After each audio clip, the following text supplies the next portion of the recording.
History, whether of a city or a person, is made up of dramatic events and everyday moments.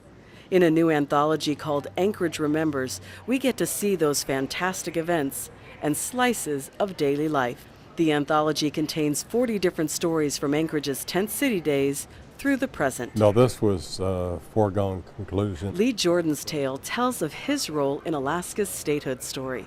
Jordan worked at the Anchorage Times, and on June 30th, 1958, they were waiting for the big announcement. Bob Atwood was in close contact with all the pro-statehood people in Washington and knew that it was going to pass, and knew that President Eisenhower would sign the bill when it was passed. In preparation for the special edition, the managing editor wanted to create a special headline. First of all, he asked me what was the biggest type we had. Jordan brought out 6-inch-high woodblock letters, also known as the Doomsday font. He wanted to say we're number 49, but that was too long. So he said, all right, try we're in. And we could make that fit. The only problem was we did not have an apostrophe. We had a comma. So I took the comma over to the saw and cut it off and put space in the bottom. So I made the comma into an apostrophe, so it came out we're in. The announcement came in at 2 in the afternoon, the final vote count added, and the paper printed. It was a very minor part that I had, but I was there on that day, and I got to see all the excitement, and as we got the word out on that the bill had passed. This is the side of the house that faced Iliamna.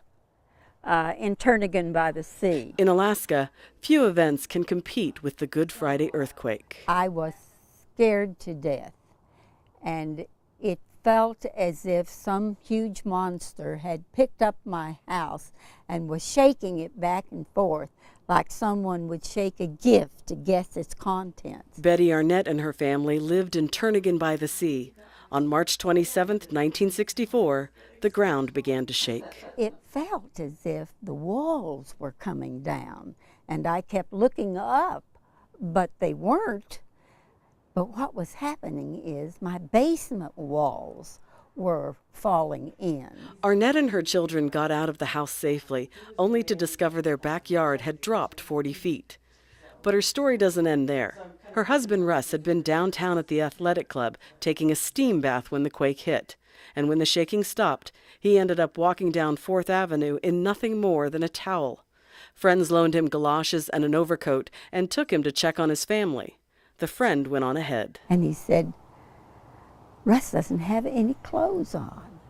And I said, why? And as he was telling me this story, I was looking over his shoulder, and coming around the corner onto Iliamna was the sweetest sight I had ever seen.